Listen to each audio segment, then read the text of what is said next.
Ladies and gentlemen, I have Angelo Xiang Yu with me today on the Violin Podcast.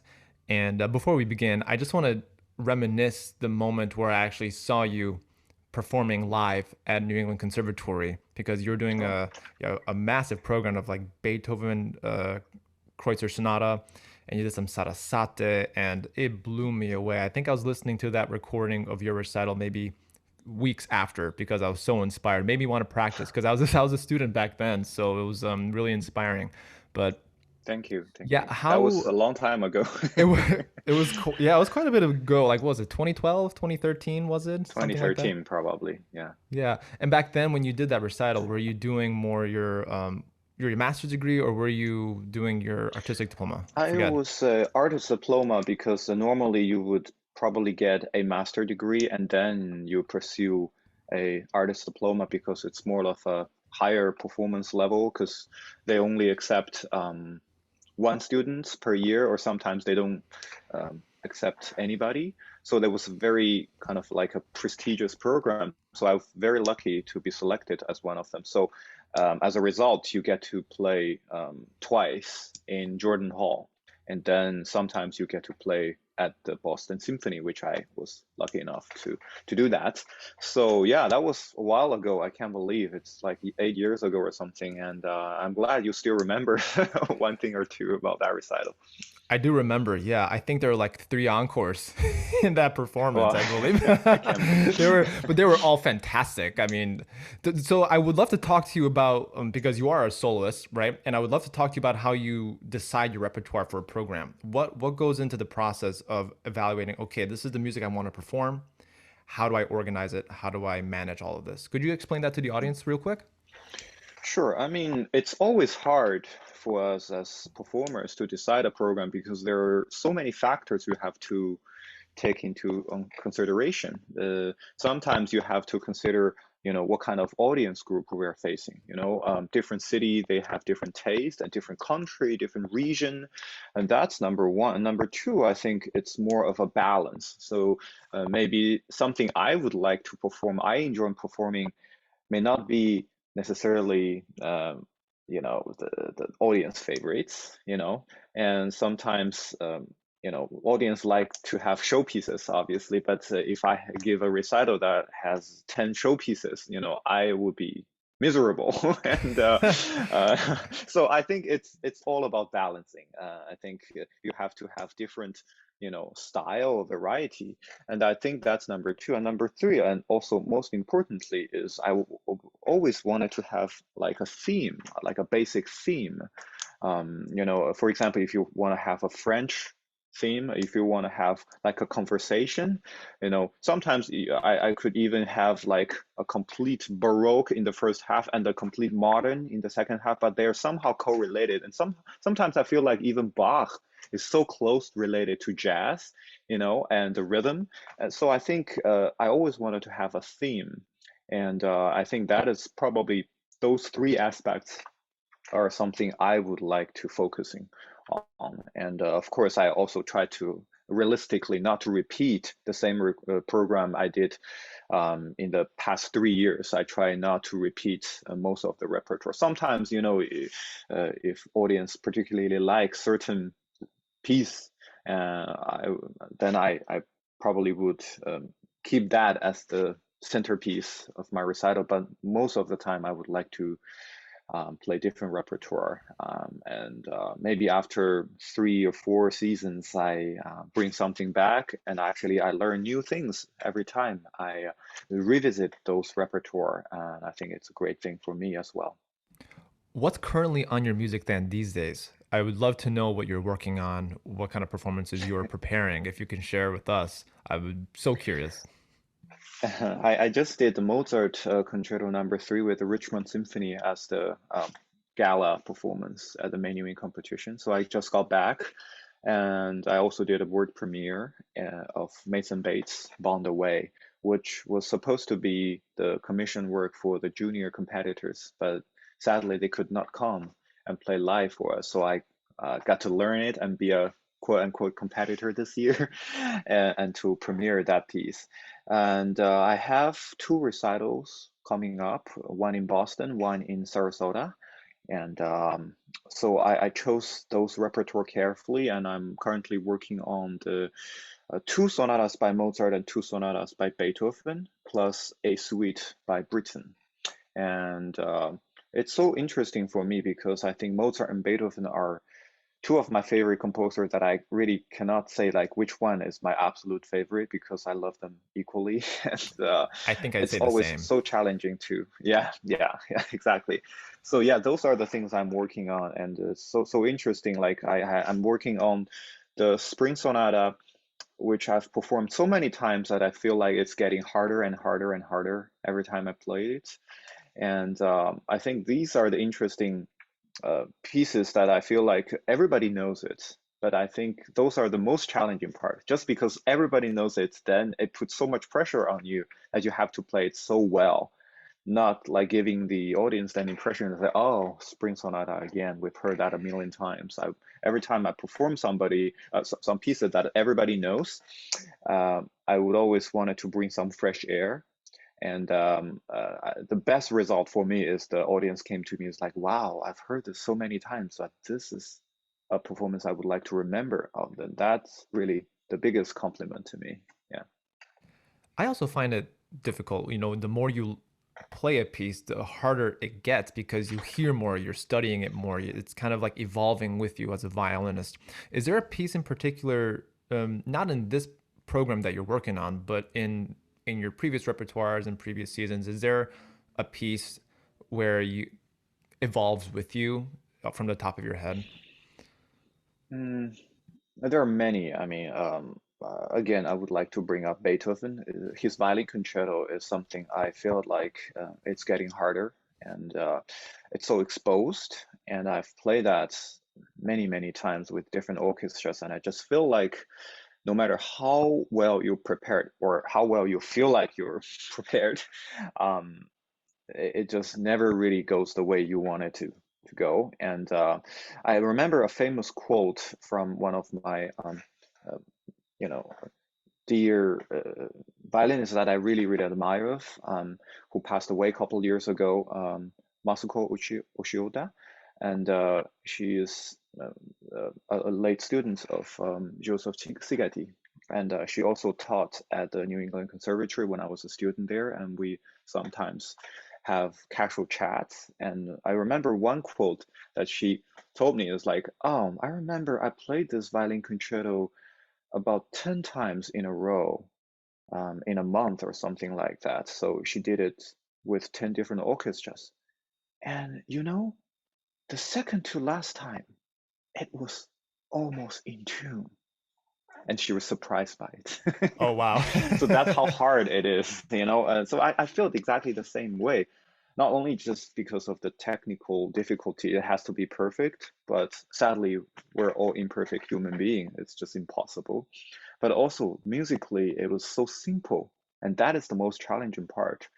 He's not making a magnificent masterwork by jewelries, by diamonds, by gold, but he's just using stones and wood, the simple elements, the most basic harmony, and create something so magnificent. So that is the challenging part. You have to make such magnificent masterpiece sounded so simple. Thank you for sharing all that. Wow, that is so great. I would like to actually learn more about your upbringing with the violin. How did you get started? Mhm. Who were your biggest influences growing up before you started your time in Boston and where you are today? Well, I mean, a lot of factors. I would say I started the violin out of a coincidence, just because my parents took me to a, a music teacher who kind of was teaching everything. Back in Inner Mongolia, that was my hometown. It's in the northern part of China, and back then there was not so much music going on. There was a lot of folk tunes. So music teacher there tends to teach every bit of everything, violin, piano, guitar, Mongolian horse violin, throat singing, a lot of different things. So, the first choice was piano because he saw my hand, which was big, and he saw, oh, you can be a very good pianist. I was, I think, 4.5 or 5 when I first meet my first teacher. And then my parents saw that big piano, huge thing, must be very expensive. And back then, they don't think they could afford it. And they saw a little violin box sitting on the top of the piano. And they think, oh, maybe we can afford that. It looks much smaller. It must be much cheaper. So maybe let's start with the violin. What a mistake, Eric. What a mistake. A Oh, Stradivari, wow. they had no idea how much a Stradivari would cost, right? But then it was such a coincidence. Then, I started playing the violin, but it was not like a serious studying in the first, I would say, 8 years, 9 years. I would just kind of play it as a hobby. Sometimes I pick it up, sometimes I would just leave it there, not touching it for 2 weeks. It was not serious, but I do like I was really, really enthusiastic about listening to recordings, especially when I moved to Shanghai. I think I was 11 years old. I got into the Shanghai Conservatory, the primary school. It is kind of hard to get in, but I was so lucky to had that opportunity to be selected. So my family eventually moved to Shanghai, and I remember I would sit in front of a cassette. What do you call that? Those Yeah, like a machine cassette or a like tape. stereo cassette tape. Yes. So I would sit in front of that for like 8 hours. So all my friends, my colleagues, my classmates were practicing for 8 hours. So I was the opposite. I would sit there and listen to CDs for 8 hours. I would skip lunch and save that money to buy CDs and got really hungry before dinner time. I remember that. But I really like, I remember I would compare 10 different recordings by Isaac Perlman, Qianghua Chen, Zuckerman, Heifetz, Chrysler playing Mendelssohn Concerto. Just first page, I would just listen to them and compare back to back how they vibrate, how they do their dynamics, and how they use their different bowings and vibrato. It's just so fascinating for me to listen to all this masters recording and comparing them. So that was a huge thing for me when I grew up. So my path was not like other, say, Winder kids, they practice a lot, got a lot of muscle memory, had brilliant technique at their young age. Just like when I was watching the junior division of the Menuhin competition, right now, like the standard repertoire is Waxman, Carmen Fantasy. I don't think I can even play it right now today. So, so that's just fascinating. That's how violin technique developed in the past decades. So I think that was probably the biggest factor that made me who I am today, which is listening to recordings and instead of practicing too much, which is also important. I would say I'm still a little bit regret that I didn't practice enough when I was little, but I think I also got so much benefit spending so much time listening to older recordings. I particularly like the old golden age violinists. Milstein is my favorite violinist, Of of course, course. along Yeah. with Jascha Heifetz, Chrysler, Elman.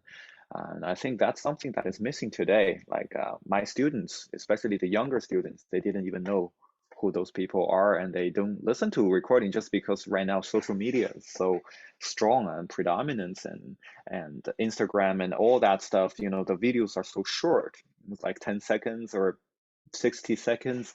So your attention span is getting shorter and shorter. So I think that's probably one of the reasons. But I'm so lucky, and I still get the luxury of sitting there for hours and listening to recordings. Well, that's definitely trained you to, sit for many hours observing different Menuhin competition recordings, right? And I would love for and I would love for you to talk a little bit about the recent, 2021 Menuhin competition which occurred in Richmond, Virginia. I would love your perspective because you are a winner of the Menuhin competition. And what was it like as a participant, and what was it like as you were part of the jury this time? Well, it was so special. And first of all, I was just so lucky to be even invited to be a jury member because, I was lucky enough to even be a participant back 11 years ago. I don't know if you know a little bit of that story. The volcano erupted, so I didn't almost missed the competition, but I was so lucky that I got the Remind help me where from that was. Where was the that was in competition? Oslo, Oh, yeah, that's Oslo, right. Norway. I do Yeah. remember that. Yeah. So the volcano in Iceland erupted, so the entire Europe could not have a single flight for 2 weeks or something. And I was in Iceland at that time when the volcano erupted. I was switching airplanes in Iceland, so I got stuck there, and everybody got stuck there. And many people, many contestants in Europe, they would drive or take the ferry and take the train, but I was the only one who got stuck in Iceland. So with many, many help by all kinds of very, very nice people, including the ambassador of Iceland, Norway, and China, and they put me in a cockpit and flew with the pilot and arrived Trondheim, which is another Wow. city in Oslo. And then when I arrived, the competition, um, this first round already had started, and I was the last to even arrive. And then I remember I just run directly from the bus stop to the concert hall and not even had a chance to draw the slot because it's not needed. I was the last one for sure. Almost no rehearsals, just play. And I think that video is probably still on YouTube. I think the first piece I started with the Andante by Bach from the second sonata. And I remember I just had to calm myself down without practicing for a week, and just really, really took me so much time to even get myself into the zone. That So fight or yeah, that flight was must have been really working for you at that point. wow. Yeah, because normally you would get so nervous, especially the first round. I would say most contestants were telling me that they got so nervous the first round, but I even had no energy to be nervous because I just felt so lucky and grateful that I could actually just be there and perform. So that was quite an experience. And on the other side of the table, this year, 11 years after, it was like part of myself is like watching myself competing. I feels like, what I would have done. I keep asking myself when certain competitors play pieces, like the commission work I was learning as well, and also many other works that I've done in the past. I'm like, I keep asking myself, what would I have done right now or 11 years ago? So I keep asking myself, but it's just so difficult to even watch these amazing young talents just because there are 43 competitors. If I can, I would love to give them all first prize. I mean, I'm not saying that just like a cliche or just being nice or something, Eric, because I truly felt this way. Music is not sports. You know, you definitely run 9.9 seconds. It's faster than 10 seconds, right? You can judge that so easily, but music is all about preference and styles. You may not like this person and you like the other one better, and other people may think completely differently. So I think that's the most challenging part. And they all played so wonderfully, and they all have their own individual voice that cannot be judged by the score. So, but at the end, it is a competition, and the other challenging part of this year's competition is the virtual part because of the pandemic. We had to move everything virtual, and I think that is the most challenging part because everybody is using different equipment. And somebody they play it in a concert hall, and somebody they record that in a studio. Somebody probably didn't have the time and the space, so they had to record some of the runs in their own living room or friends' living That is room so who has a grand fascinating, piano. right? I think that I was know. extremely fascinating that everybody has a different circumstance, regarding the actual recording of the competition. I also Exactly. I just want to kind of circle back real quick, but while it's in my head, but your Iceland story, in the Menuhin competition kind of reminds me of, like the Midori popping a string during the performance kind of situation, or even there's a video of Ray Chen, performing and switches the Yeah. violin with the concertmaster, right? I Prokofiev felt too. like Yeah. I felt like that was that kind of situation for you, which was Hmm. unbelievable, but it's so fascinating to listen to that story. I mean, all the contestants in the Menuhin competition, thankfully, did not have to experience any travel difficulties, which have made it convenient for them. But Hmm. no, but what you said about the whole competition aspect was fascinating, right? I think the pure engagement of the Menuhin competition and the students actually being like a participant of the Menuhin competition should be an accomplishment in and of itself. I Yes, think, yes. I mean, yeah. I was like witnessing because there are 3 rounds. I think I was witnessing like more than 70 online recitals in a very short period of time. So that was such a treat, but it's also very challenging. I don't know if you have experienced something like sitting there and watch 40 videos. And there is a lot of requirement for us as jury members because we are required to only listen to everybody once. Just like when you're listening to a live performance, you cannot go back and listen to it, right? Interesting. You I you didn't have know to that. experiment as if yeah, you have to treat that as if it's a live performance. And for the contestants as well, they have to, they were asked to play in a certain hour so that you don't really have a chance to do it 10 times and pick the best one. And you are required to put a clock in front of the screen so that everybody knows that you're not editing the audio.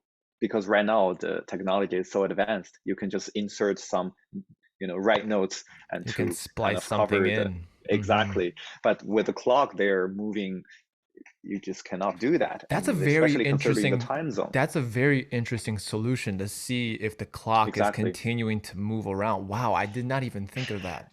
That's Yeah. fascinating. So Menuing competition, they definitely did such a wonderful job and making it as fair as possible for everybody, even though it's just impossible, right? And I think that also bring up a lot of challenges because in a live performance, obviously, when somebody is playing a Stradivari, and then you immediately know that, oh wow, that projects so much so well in a hall. But this year, maybe it's a little different. If you have a nice equipment, if you have a nice recording engineer, a nice space, if you just happen to be in a you know very friendly hall, it's just very different. And somebody like to put the microphone very close to you so that every single note is so clean.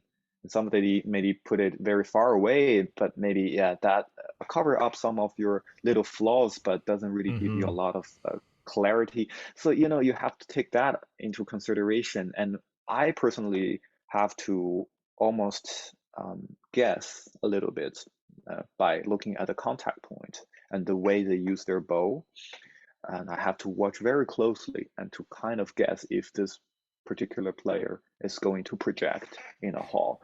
So instead of just judge by the pure volume, because those are not really real. You can turn the volume up and down easily.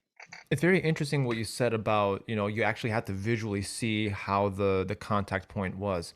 So there was an element of, using one of your senses. The visual is an important factor in this year's competition because not everybody's microphone is going to sound the same. One Yeah. condenser mic is going to sound, a lot boomier, have more bass. One might have more treble. So that's so fascinating, and I'm so glad that the Menuhin competition was, really had a high standard and was very fair. You did speak a little bit about Stradivari, and I don't know if any of the Menuhin competition participants were playing on Guarneri del Jesus or Stradivarius, but you play on a Stradivari, and I was reading a little bit about your violin, and it's a golden age Strad, and approximately for listeners who are beginners or who are not familiar with the golden period of Antonio Stradivari, it's approximately between 1700 and 1725. That's when he was at the peak of his luthier making. And I would love for you to talk a bit about your instrument if you can, and how you came across, playing it. Yeah, my primary instruments, I mean, the one you heard in Jordan Hall back, 8 years ago was a different Stradivarius that I've been using for more than 7 years. It was called the Solomon Stradivari, and it was made in 1729. So that was a late Stradivari, but beautiful, beautiful violin, and I really, really loved it. And I've been using that for 7 years. I feel like I almost wanted to sleep with it. It's just such a gorgeous violin. And then 2019, I got great opportunity by the Nippon Foundation, and they would love to offer me the Joachim Stradivari, my current instrument, and it was made in 1715. As you said, it's the golden period Stradivari, and also the historical value of it is really, really remarkable because it was once owned and performed by the one of the greatest Hungarian violinists in the world, Joseph Joachim, and you would think that many of these wonderful violin concertos were premiered on this violin by the hand of Joseph Joachim, Was including Brahms' Violin I Sonata, was just gonna say the sonatas. Was the Schumann, concerto? Was a concerto premiered on that violin as well? Brahms' Violin Concerto, and Bruch Violin Concerto, I believe, and also the Schumann Violin Concerto, just to Wow. name a few, and possibly the you know I'm not 100% sure. So when Wieniawski had a heart attack and had to cancel the recital, Joachim had to step in and finish the concert. And in the funeral of Wieniawski, and he had to play the chaconne. I think it's probably on this violin as well. So just to hold that piece of art is such a tremendous honor for me, and to live with it on a daily basis is just like a dream. And the two violins, the two Stradivarius that I've been performing on are quite different. The 1729 was more like a lady, and also has a dark side, but Joachim is more like a gentleman who is more masculine and harder to tame. But Ah, once you get the one of those. golden spot, it's just gorgeous sounding. It's like a wild horse that it's so hard to tame, but when it's in the right spot, it's just unbelievable. Yeah, I remember when Kirsten Long was on the Violin Podcast, he was speaking a bit about the differences between, we were talking about the differences between like Stradivari violins and Guarneri violins. Mhm. And you've had experience with Stradivari, and they seem to have like a very beautiful tone, clear articulation, just, miles and miles of beautiful tone. You could send that a pianissimo sound to the end of the hall. But the Mhm. Guarneris, to my ear, are like, you have to tame that beast. And if you don't know how to tame the beast, then you're in trouble. Do you feel like Yeah, that's yeah, with this yeah. It's violin, the very one that you're on different. right now?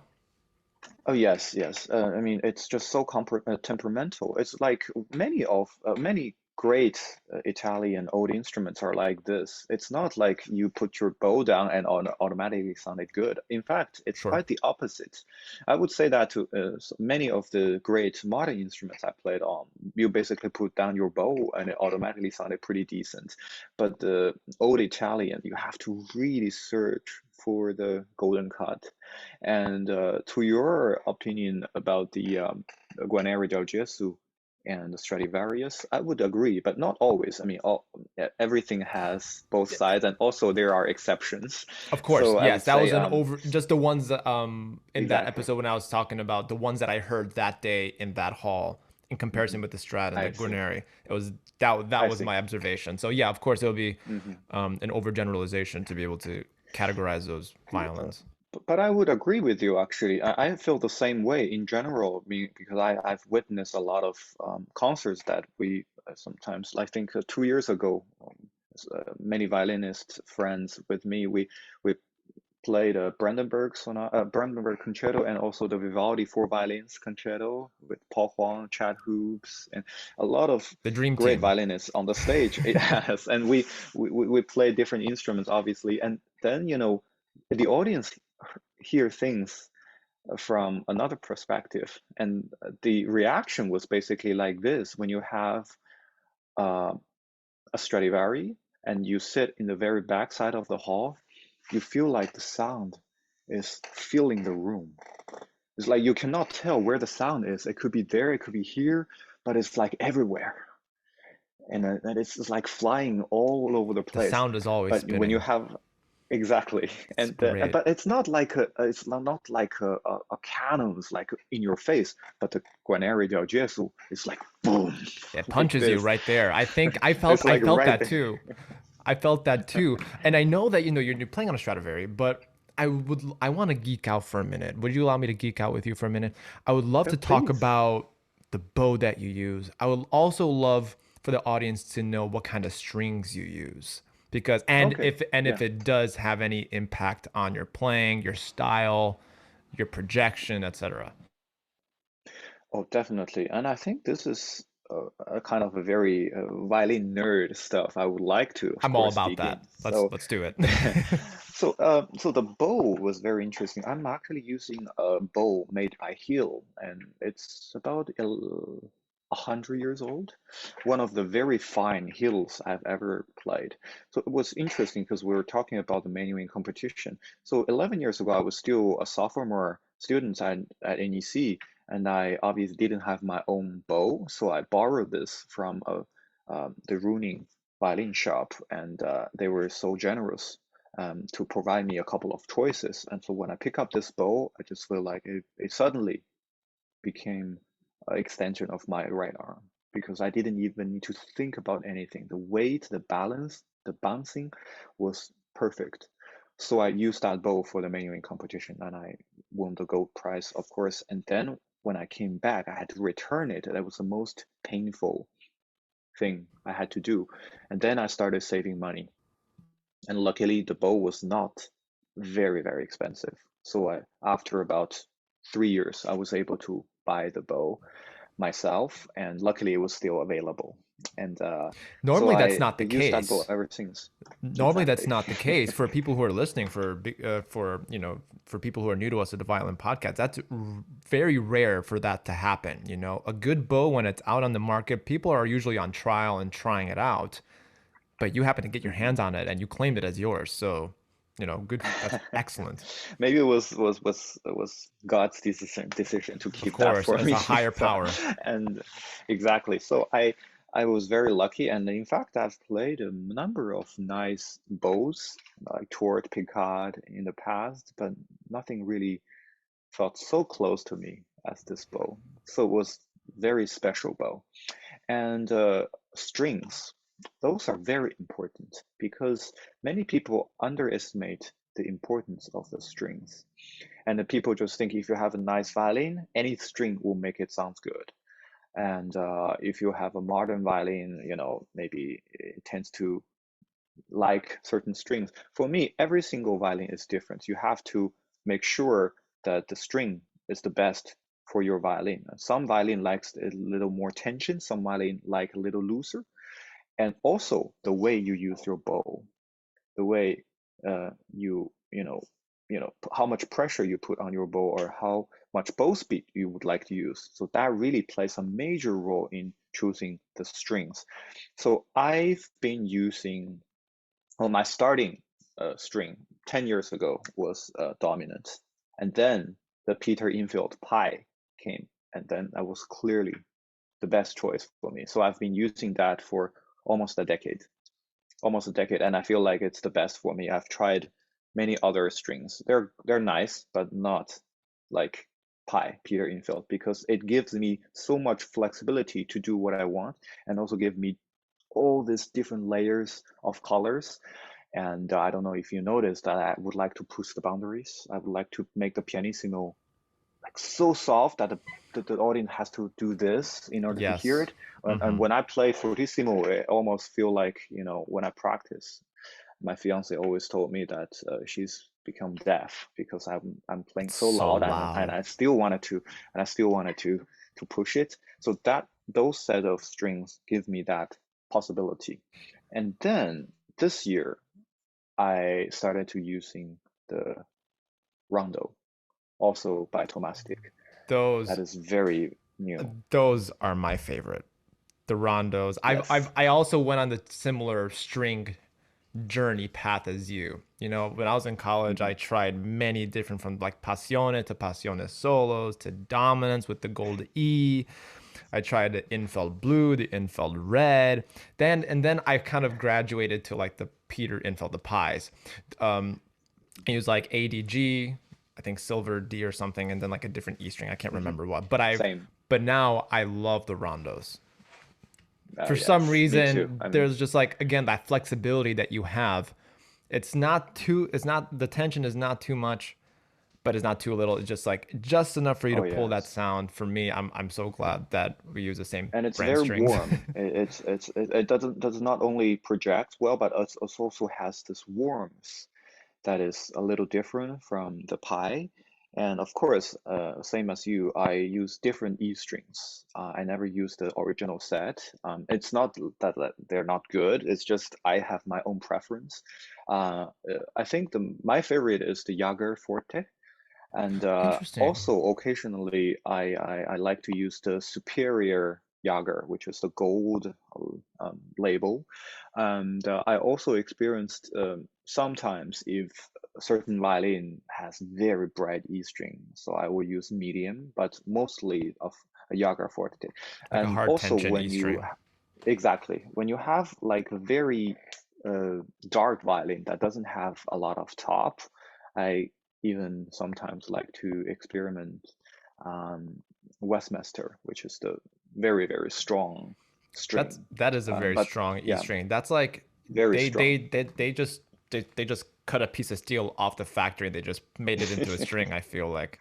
Exactly. But a lot of people like to use it. I know Pinchas Zukerman like to use it, and the Boston Symphony concertmaster Malcolm Lowe likes to use it. It's a nice string. It gives you a lot of ground And you feeling. know how I Yeah. know that Malcolm Lowe liked that E string? I used to work at a violin shop. Probably you are familiar with this violin shop outside, like a few miles away from Boston. And he came to the shop one time and he requested this E string. And I wasn't serving him. I was simply just like, he was working with someone in the shop, of course, and I saw him pick that E string, and I go, that's a very interesting observation. I shall try it. And you know what? It didn't work for me, but oh well. Depends on the piece, I would Really say. depends Yeah. on the piece. Also, yeah. But he was also playing on a Stradivarius, also. Yes. That Yeah. helps. Before we run out of time, I do want to talk about your recent appointment as violinist of the Shanghai Quartet. What an honor it must have been to, get the call and say, Exactly. we want to be able to play with you. Talk about that experience and what that audition process like, because it's not so much a traditional orchestral audition when you're trying to feel out a chamber music group. So I was wondering if you could share your thoughts on that. Exactly.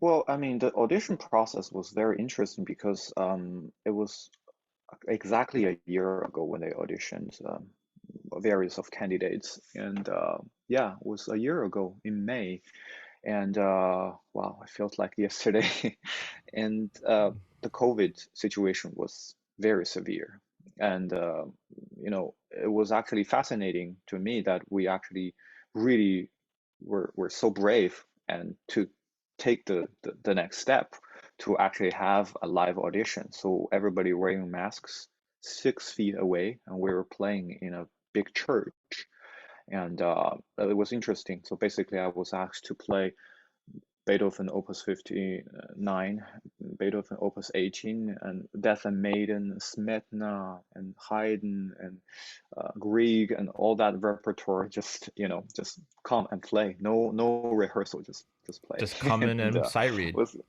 coming and play, and it was really an experience. But luckily, that was exactly something I'm so comfortable with, because my biggest hobby is when I was at NEC was to use my free time to read with my friends and like having a chamber music reading party.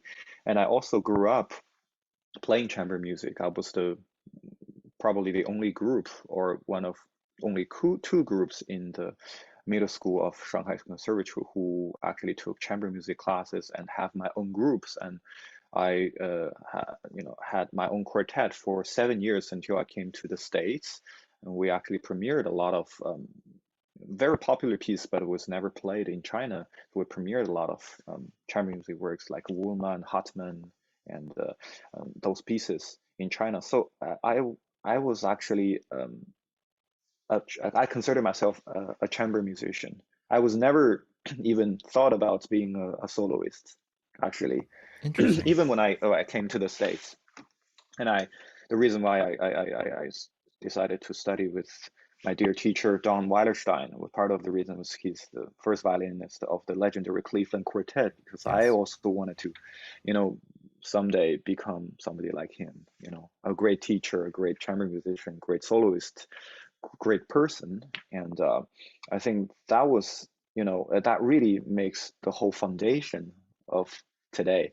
And of course, with it was so interesting that I actually never thought about being a soloist, but it was him, Mr. Weiderstein, who actually inspired me.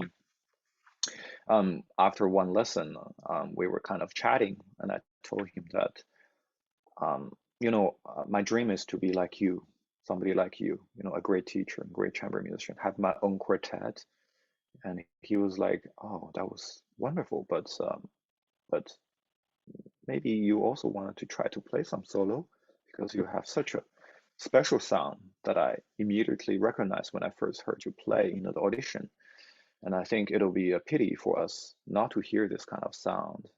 And then that really touched me so much. I remember I was almost in tears when somebody like him telling me this. So that was the very year I decided to apply for the Menuhin competition. Um, one of one of the first major competition I applied for. And then, somehow opportunities came, and I was lucky enough to get engagements afterwards. And so I started to play solo. And it was so interesting when I first started concertizing as a soloist. Most of my classmates, colleagues, they already know like 10 plus concertos, you know, but I only know about, I don't know, three or four.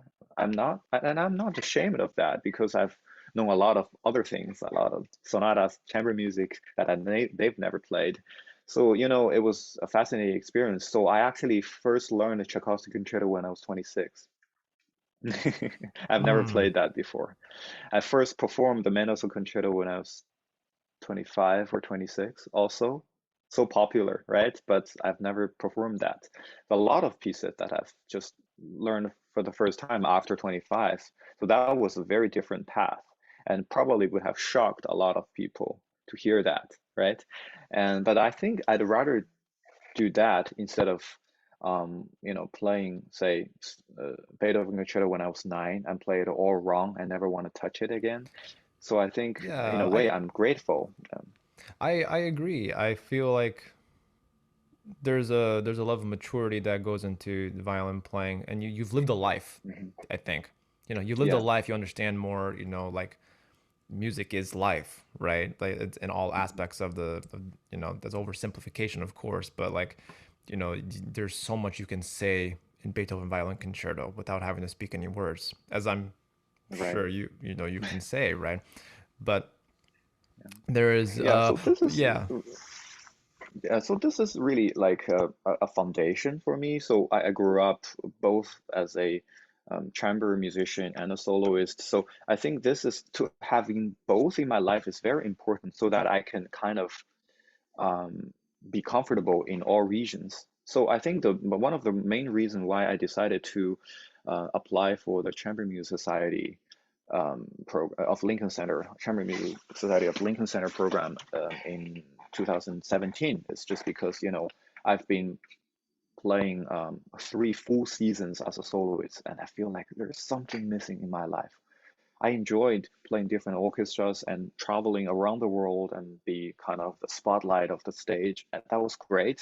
It was a lot of pressure, but it feels great. And also it was a huge challenge for me and made me a better player, better person. But part of my life is missing. I felt like I just miss chamber music so much. That's why I applied for that program. was so lucky to get in as one of the member of the Bowers program. And then, I feel like, oh, now my life is so complete because I got to play high level chamber music again.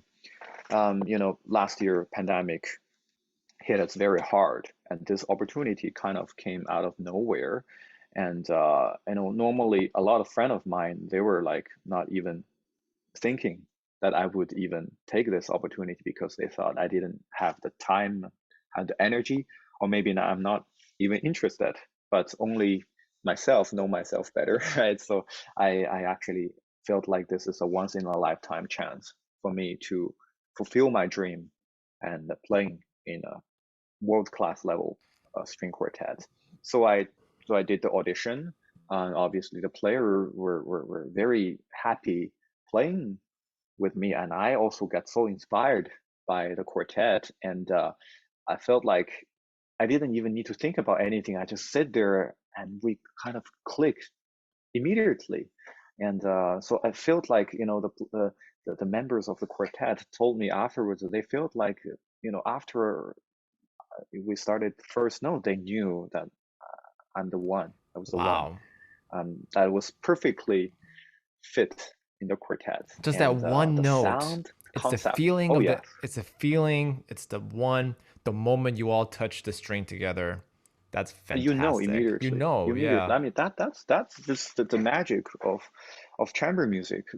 Just the way you both, the way you breathe, the way you touch the string, the way you vibrate, everything you actually know. And we didn't speak a word throughout the whole, and we actually played 2 hours nonstop. FYI, Wow. we actually played as much as possible. We just go on and on and on and just play, and we didn't speak one word. Just play. And I didn't even tell them, oh, can we use this bowing? They didn't tell me where we usually do forte here. No, no, that's it. And we take the repeat. And the second time, I did exactly what they did in the first time. Sometimes, I try to match the bowing with the first violin, and the first violin wants to match my bowing, so we actually end up backwards again. That was a Right. funny moment. That was actually a very good thing that we are trying to be such great chamber musician, and that was just great. I mean, the whole process was just fascinating, and for me, it was a dream come true because I always uh, wanted to be a chamber musician, have the opportunity to play in a professional group, and in fact, they also encouraged me to, keep my solo engagements if I have the time and energy and opportunity. So I think this is really, really a great thing for me. And also, my other biggest dream is to be able to teach. And I always, you know, I've been teaching since I was, when I was in school, I already started teaching. I was the assistant of Mr. Weilerstein, and then afterwards, I was teaching at the NEC Prep and MIT a little bit. So this is a great thing for me that I got the opportunity to teach at the Tianjin Juilliard School. We actually already started working with the students this past semester, and it was just it felt so great because I really um, love teaching, and I like to share my knowledge with my students. And it's just, I think it's in many ways, many dreams came true this whole process, and Everything kind so of I fell into yeah, I truly place. felt grateful. Exactly. That's wonderful. And before I let you go, I just want to say thank you so much for taking the time to, Oh, speak no, with my me pleasure. and Thank share you, with our Eric. audience everything. You said you were a teacher, and um, a lot of people are graduating this year, right? A lot of kids are graduating. They have conservatory degrees or music school degrees, and then they're asking, now what, right? Mm. Could you offer a few words of wisdom from your perspective as a faculty member of the Tianjin Juilliard and Montclair University? What do you think is next? What kind of advice could you give the audience? Well, first of all, I think I've talked to a lot of students of mine, and everybody knows what they want to do in the future. Their circumstance might be very different. The reality might be cruel sometimes, but I'm so glad that everybody I know that are graduating or just entered the university, they know what kind of musician they want to be. Someone just wants to be a soloist. Someone really loves playing in an orchestra. Someone wants to teach. Someone treat music as their hobby, and they wanted to be an engineer. And that's all great because they know what they want to do.